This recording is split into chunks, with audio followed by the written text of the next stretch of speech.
नमस्कार, जय हिंद। मैं रवि मोहन शर्मा आप सभी का स्वागत करता हूं पीएससी मंत्रा के इस ऑनलाइन प्लेटफॉर्म पे। चलिए मित्रों, आज हम लोग देखेंगे महत्वपूर्ण खबरों को जो वर्तमान में चर्चा में हैं। चलिए फटाफट से सबसे पहले देख लेते हैं एक बेहतरीन क्वेट्स। अपने स्ट्रगल को तब तक सीक्रेट रखिए जब तक कि आप सफल नहीं हो जाते। मतलब अपना जो सीक्रेट है उसको तब तक सीक्रेट रखिएगा जब तक कि आप पूरी रूप से सफल नहीं हो जाते। चलिए फटाफट से देख लेते हैं, अगले प्रश्न की ओर चलते हैं हम लोग। लास्ट क्लास में जो प्रश्न आप लोगों को कराया गया था उस प्रश्न को देख लेते हैं। 10वां प्रश्न है, भारत की नौसेना और किस देश के बीच हुए द्विपक्षीय नौसैन्य अभ्यास सिम्बेक्स का 28वां संस्करण संपन्न हुआ है। भाई 28वें संस्करण की बात हो रही है। नाम क्या है? सिम्बेक्स नाम है। कौन सा संस्करण है ये? 28वां। और किस पूछा गया है? भारत और किस देश की सेना? तो भाई सिंगापुर यहां पे हो जाएगा। सिंगापुर और सिम्बेक्स देख लीजिए, भारत और सिंगापुर की सेनाओं के बीच में हाल ही में एक युद्ध अभ्यास हुआ है। नाम क्या है? सिम्बेक्स। चलिए भाई देख लेते हैं इसकी व्याख्या। फटाफट से व्याख्या की ओर चलते हैं। व्याख्या क्या कहती है आपकी स्क्रीन पर? सिंगापुर और भारत की नौसेनाओं के बीच द्विपक्षीय नौसैन्य अभ्यास सिम्बेक्स का 28वां संस्करण 2 से 4 सितंबर 2021 तक आयोजित किया गया था। कब से कब तक किया गया था? 2 से 4 सितंबर के बीच में शुरू हुआ था सिम्बेक्स का 28वां संस्करण। इस अभ्यास का उद्देश्य दोनों देशों के बीच द्विपक्षीय सुरक्षा संबंधों को मजबूत करना है। इसका क्या मुख्य उद्देश्य है? दोनों देशों की रक्षा अभ्यास को क्या करना है? रक्षा अभ्यास का अर्थ क्या उद्देश्य था? दोनों देशों के बीच द्विपक्षीय रक्षा संबंधों को मजबूत करना है। इससे क्या होता है? संबंध मजबूत बनते हैं। संबंध मजबूत बन गए। भाई फटाफट से देख लेते हैं अगला प्रश्न क्या कहता है? जल्दी से आपकी स्क्रीन पर आ चुका है। पहला प्रश्न है, उत्तराखंड के नए राज्यपाल के रूप में निम्न में से किसे नियुक्त किया गया है? देख रहे होंगे आप, कर्नल साहब हैं ये। चलिए भाई क्या नाम है इनका? नाम है इनका गुरमीत सिंह। गुरमीत सिंह को क्या बनाया गया है? हाल ही में उत्तराखंड का नया राज्यपाल नियुक्त किया गया है। उत्तराखंड का नया राज्यपाल किसे बनाया गया है? गुरमीत सिंह को। चलिए भाई इसकी व्याख्या देख लेते हैं, जल्दी से इसकी व्याख्या देखते हैं। हाल ही में राष्ट्रपति रामनाथ कोविंद ने भारतीय सेना से retired lieutenant general Gurmeet Singh को उत्तराखंड का क्या बनाया गया है? उत्तराखंड का गुरमीत सिंह को नया राज्यपाल नियुक्त किया गया है। नाम क्या है? गुरमीत सिंह को क्या बनाया गया है? उत्तराखंड का नया राज्यपाल। याद कर लीजिएगा भाई, गुरमीत सिंह। ये लेफ्टिनेंट जनरल गुरमीत सिंह को पूर्व राज्यपाल बेबी रानी मौर्य के पद पर नियुक्त किया गया है। इसका मतलब उत्तराखंड में अब तक कौन था राज्यपाल? बेबी रानी मौर्य। चलिए भाई, भारतीय सेना में रहते हुए बेहतरीन सेवा के लिए उन्हें 4 बार राष्ट्रपति पुरस्कार, भाई बहुत बड़ी बात हो जाती है, 4 बार राष्ट्रपति पुरस्कार मिला है भाई बंदे को। 4 बार राष्ट्रपति पुरस्कार मिला है इन्हें। तो अब क्या बनाया गया है? उत्तराखंड का राज्यपाल। गुरमीत सिंह उत्तराखंड के 8वें राज्यपाल के तौर पर प्रदेश में अपना दायित्व ग्रहण करेंगे। 8वें नंबर के राज्यपाल होंगे ये। कौन से नंबर के? 8वें नंबर के। कौन से? उत्तराखंड के। इससे पहले 7 राज्यपाल रह चुके हैं। 7वें नंबर की राज्यपाल पूछा जाए तो बेबी रानी मौर्य। चलिए भाई ये हो गया हमारा अगला ये प्रश्न। अब देख लेते हैं अगले प्रश्न की ओर। अगला प्रश्न क्या कहता है? आपकी स्क्रीन पर आ चुका है। किस मंत्री को G20 के लिए भारत का शेरपा नियुक्त किया गया है? बात हो रही है शेरपा की, तो बात हो जाती है शेरपा की, तो ये किया गया है पीयूष गोयल साहब को। पीयूष गोयल साहब को क्या किया गया है? G20 बैठक के लिए भारत का शेरपा नियुक्त किया गया है। चलिए भाई इसकी व्याख्या देख लेते हैं जल्दी से। वाणिज्य और उद्योग मंत्री पीयूष गोयल को हाल ही में G20 के लिए भारत का शेरपा नियुक्त किया गया है। G20 की बैठक होती है। इस बैठक के लिए शेरपा नियुक्त होता है, तो इस बार बनाया गया है पीयूष गोयल साहब को। पीयूष गोयल साहब। चलिए भाई पीयूष गोयल जी को क्या बनाया गया है? भारत की तरफ से शेरपा नियुक्त किया गया है। G20 विश्व की 20 प्रमुख अर्थव्यवस्थाओं के वित्त मंत्रियों और केंद्रीय बैंक के गवर्नर्स का एक संगठन है। किसका संगठन है? एक तो G20 प्रमुख अर्थव्यवस्थाओं के वित्त मंत्रियों और केंद्रीय बैंक के गवर्नर्स का एक संगठन है। G20 शिखर सम्मेलन की अगली बैठक 30 से 31 अक्टूबर 2021 को इटली की अध्यक्षता में होनी है। किसकी अध्यक्षता में होनी है भाई? इटली की अध्यक्षता में। 2014 में प्रधानमंत्री नरेंद्र मोदी G20 शिखर सम्मेलन में भारत का प्रतिनिधित्व कर रहे हैं। प्रधानमंत्री नरेंद्र मोदी 2014 से 2014 से लगातार क्या कर रहे हैं? G20 देशों में भाग ले रहे हैं बैठकों में। मतलब भारत का प्रतिनिधित्व कौन कर रहा है? भारत का प्रधानमंत्री। कब से? 2014 से। चलिए भाई, नरेंद्र मोदी आ गया। अब देखिए, ये जो बैठक होने वाली है अक्टूबर में, उसकी बैठक कौन इसकी अध्यक्षता करेगा? तो इटली करेगा। ये बहुत इंपॉर्टेंट है, इसको लिख लीजिएगा। कौन करेगा? इटली। चलिए भाई, फटाफट से बढ़ लेते हैं अगले प्रश्न की ओर। अगला प्रश्न क्या कहता है, देखते हैं। हाल ही में किस राज्य के मुख्यमंत्री ने अपने पद से इस्तीफा दे दिया है? पूछा गया है, किस राज्य के मुख्यमंत्री ने अपने पद से इस्तीफा दे दिया है? पहला है राजस्थान, दूसरा है गुजरात, तीसरा है उत्तराखंड, चौथा है महाराष्ट्र। गुजरात राज्य के मुख्यमंत्री ने भाई क्या नाम था? विजय रूपाणी। इन्होंने क्या दे दिया है? अपना इस्तीफा दे दिया है। चलिए फटाफट से देख लेते हैं इसकी व्याख्या देखते हैं। विजय रूपाणी ने हाल ही में गुजरात के मुख्यमंत्री पद से इस्तीफा दे दिया है। उन्होंने राजभवन में राज्यपाल, क्या नाम है?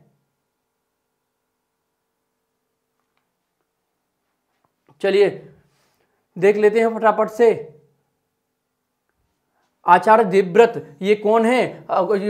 आचार्य देवव्रत? ये है गुजरात के राज्यपाल। इन्होंने इस्तीफा अपना सौंप दिया है। क्या नाम है? मुख्यमंत्री पद से इस्तीफा दे दिया है। किसने? विजय रूपाणी ने। कहाँ के हैं ये? गुजरात के। विजय रूपाणी को 2016 में गुजरात के मुख्यमंत्री के रूप में नियुक्त किया गया था। 2016 में इन्हें क्या नियुक्त किया गया था? गुजरात के मुख्यमंत्री के रूप में। और भाई गुजरात के राज्यपाल की बात हो रही है तो कौन है? आचार्य देवव्रत।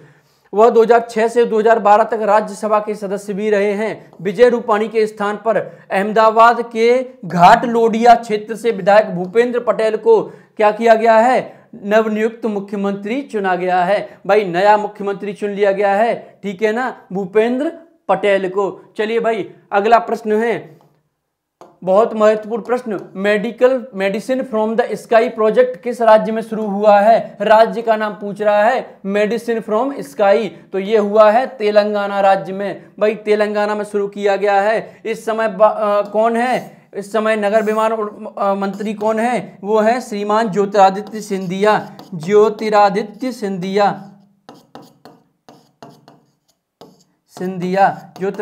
इस समय कौन है? नगर विमान मंत्री हैं ये। देखिए भाई, ये है कॉन्सेप्ट, पूरा भी समझाता हूं। तेलंगाना की बात हो रही है। तेलंगाना में ये शुरू किया गया है medicine from the sky project. चलिए भाई फटाफट से देख लेते हैं इसकी व्याख्या क्या कहती है, जल्दी से देखते हैं। हाल ही में केंद्रीय नागरिक उड्डयन मंत्री कौन है? ज्योतिरादित्य सिंधिया ने तेलंगाना के मंत्री केटी रामाराव के साथ राज्य में मेडिसिन फ्रॉम द स्काई परियोजना को शुरू किया है। मेडिसिन फ्रॉम द स्काई परियोजना ये शुरू की है किसने? ज्योतिरादित्य सिंधिया और तेलंगाना के मंत्री केटी रामाराव ने। कहां पर की है? तेलंगाना में। इसका उद्देश्य ड्रोन का उपयोग करके दूर दराज के क्षेत्रों में टीकों और आवश्यक दवाओं को घर घर पहुंचाना है। भाई ये हो जाएगा आपका ड्रोन। इस ड्रोन से आपका एक बॉक्स लटका होगा, ये मेडिकल बॉक्स होगा। इस मेडिकल बॉक्स में तमाम सुविधाएं होंगी। फर्स्ट एड किट भी हो सकती है, वैक्सीन भी हो सकती है, और तमाम सुविधाएं हो सकती हैं जो मेडिकल क्षेत्र में काम करती हैं।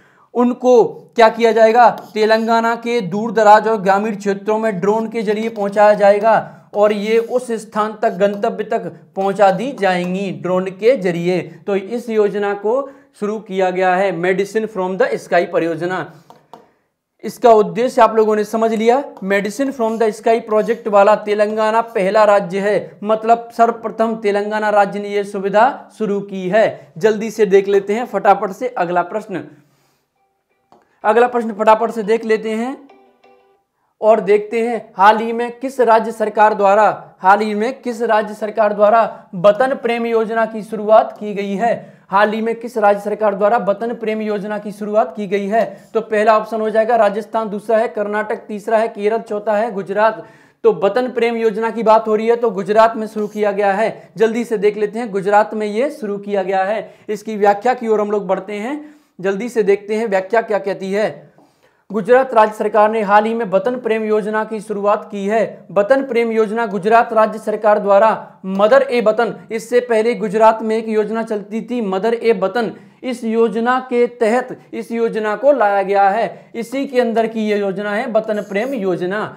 यह योजना गुजरात में सार्वजनिक और राज्य के योगदान के माध्यम से ग्रामीण विकास पर ध्यान केंद्रित करने के लिए शुरू की गई है। इससे क्या होगा, ग्रामीण विकास को लेकर के ध्यान रखा जाएगा, ठीक है ना। चलिए भाई अब बढ़ लेते हैं अगले प्रश्न की ओर। छठवां प्रश्न है आप लोगों के सामने स्क्रीन पर। किस स्टेडियम का नाम नीरज चोपड़ा स्टेडियम रखा गया है? बहुत महत्वपूर्ण पॉइंट है भाई। नीरज चोपड़ा ने जेवलिन थ्रो में स्वर्ण पदक क्या जीता, उनके नाम पर तमाम योजनाएं, तमाम स्टेडियम्स, तमाम बहुत सारी योजनाओं के नाम रख दिए गए। भाई नीरज चोपड़ा स्टेडियम, नीरज चोपड़ा स्टेडियम की बात हो रही है। किस स्टेडियम का नाम नीरज चोपड़ा स्टेडियम रखा गया है?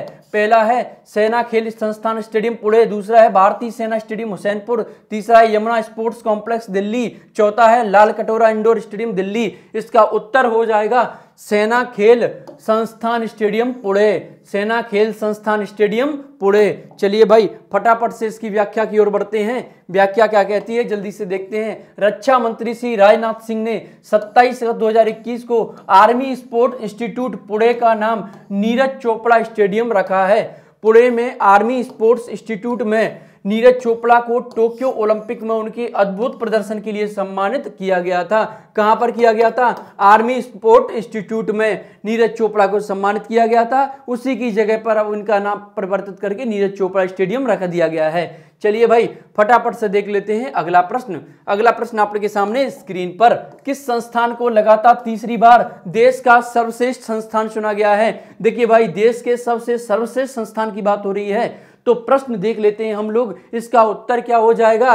आईआईटी मद्रास। आईआईटी मद्रास को देश का सबसे पहला क्या चुना गया है? सर्वश्रेष्ठ संस्थान चुना गया है। फटाफट से देख लेते हैं इसकी व्याख्या। इसकी व्याख्या क्या कहती है जल्दी से देखते हैं। हाल ही में भारतीय प्रौद्योगिकी संस्थान मद्रास ने नेशनल इंस्टीट्यूट रैंकिंग फ्रेमवर्क में शीर्ष स्थान हासिल किया है। आईआईटी मद्रास को ओवरऑल इंजीनियरिंग श्रेणी में प्रथम स्थान दिया गया है। किसको दिया गया है? आईआईटी मद्रास को। आईआईटी मद्रास ने लगातार तीसरे वर्ष शीर्ष स्थान हासिल किया है। वहीं भारतीय विज्ञान संस्थान बेंगलुरु और आईआईटी बॉम्बे ने देश के दूसरे और तीसरे स्थान पर रहे। दूसरे स्थान पर कौन सा रहा है? भारतीय विज्ञान संस्थान बेंगलुरु, और तीसरे स्थान पर कौन सा रहा है? आईआईटी बॉम्बे। चलिए भाई इस प्रकार से हम लोगों ने ये प्रश्न भी कंप्लीट कर लिया है। अब देख लेते हैं अगला प्रश्न। अगला प्रश्न क्या कहता है जल्दी से देखते हैं। बहलर कछुआ संरक्षण पुरस्कार किसे सम्मानित किया गया है? बहलर कछुआ संरक्षण पुरस्कार से किसे सम्मानित किया गया है? ये किया गया है शैलेंद्र सिंह को। पर्यावरण प्रेमी है ये शैलेंद्र सिंह। इनको बहलर, ये आप देख रहे होंगे सामने, बहलर कछुआ संरक्षण पुरस्कार से सम्मानित किया गया है। इसकी व्याख्या देख लेते हैं। भारतीय जीव विज्ञानी क्या नाम है? शैलेंद्र सिंह को बहलर कछुआ संरक्षण पुरस्कार से सम्मानित किया गया है। किसको किया गया है? शैलेंद्र सिंह को। भाई देख लेते हैं। उन्हें विलुप्त होने के कगार में 3 गंभीर रूप से लुप्त प्राय कछुआ संरक्षण प्रजातियों को वापस लाने के लिए सम्मानित किया गया है। क्या हुआ था? ये कुछ प्रजातियां ऐसी होती हैं जो विलुप्ति के कगार पर होती हैं। किस में बात कर रहे हैं? हर एक जीव जंतु में। वैसे ही कछुओं में भी कुछ प्रजातियां ऐसी हैं जो विलुप्ति की कगार पर थी। शैलेंद्र सिंह जी ने क्या किया? उनकी खोज की और उनके संरक्षण के लिए बहुत सारे उपाय किए। इसीलिए उन्हें बहलर कछुआ संरक्षण पुरस्कार से सम्मानित किया गया है। यह पुरस्कार कछुआ संरक्षण में शामिल कई वैश्विक निकाय जैसे टर्टल सर्वाइवल एलायंस, IUCN कच्छप और मीठे पानी के कछुओं विशेषज्ञ समूह द्वारा प्रदान किया गया है। इस पुरस्कार को कछुआ संरक्षण के नोबेल पुरस्कार के रूप में भी जाना जाता है। कछुआ संरक्षण के नोबेल पुरस्कार के रूप में भी इसे जाना जाता है। किस पुरस्कार को? बहलर कछुआ संरक्षण पुरस्कार। चलिए भाई अब देख लेते हैं अगला प्रश्न। अगला प्रश्न क्या कहता है जल्दी से देखते हैं। 9वां प्रश्न है आप लोगों के सामने स्क्रीन पर। निम्नलिखित में से किसने किसान स्टोर शुरू करने की घोषणा की है? तो भाई किसने की है? अमेजन इंडिया ने किया है। किसान स्टोर शुरू करने की घोषणा की है किसने? अमेजन इंडिया ने। चलिए भाई फटाफट से देख लेते हैं इसकी व्याख्या। तो व्याख्या क्या कहती है जल्दी से देखते हैं। अमेजन इंडिया ने किसान स्टोर को लॉन्च करने की घोषणा की है। यह एक ऑनलाइन प्लेटफॉर्म है जो पूरे भारत में किसानों को 8000 से अधिक कृषि इनपुट जैसे बीज, कृषि उपकरण और सहायक उपकरण, पौधों की सुरक्षा, पोषण प्राप्त करने में सक्षम करेगा। देखिए भाई, कई स्टोर होते हैं, अमेजन होता है, फ्लिपकार्ट होता है, कई ऐसे एप्लीकेशंस हैं जिनके माध्यम से हम शॉपिंग कर सकते हैं। वैसे ही अमेजन इंडिया ने क्या किया है, किसानों के लिए क्या किया है, एक किसान स्टोर करके अमेजन इंडिया ने किसान स्टोर लॉन्च किया है। चलिए फटाफट से देख लेते हैं अगला प्रश्न। अगला प्रश्न, इसका उत्तर आपको देना है। हाल ही में राष्ट्रीय वन शहीद दिवस 2021 कब मनाया गया है? राष्ट्रीय वन शहीद दिवस 2021 कब मनाया गया है? प्रश्न पूछा गया है। पहला है 10 सितंबर, दूसरा है 11 सितंबर, तीसरा है 9 सितंबर, चौथा है 8 सितंबर। इसका उत्तर आप लोग तुरंत दीजिए। चारों ऑप्शन आप लोगों के सामने स्क्रीन पर हैं, इसका उत्तर दीजिए आप लोग, ठीक है ना। चलिए इस प्रकार आप लोगों की आज की क्लास जो होती है समाप्त होती है। तब तक के लिए जय हिंद, जय भारत।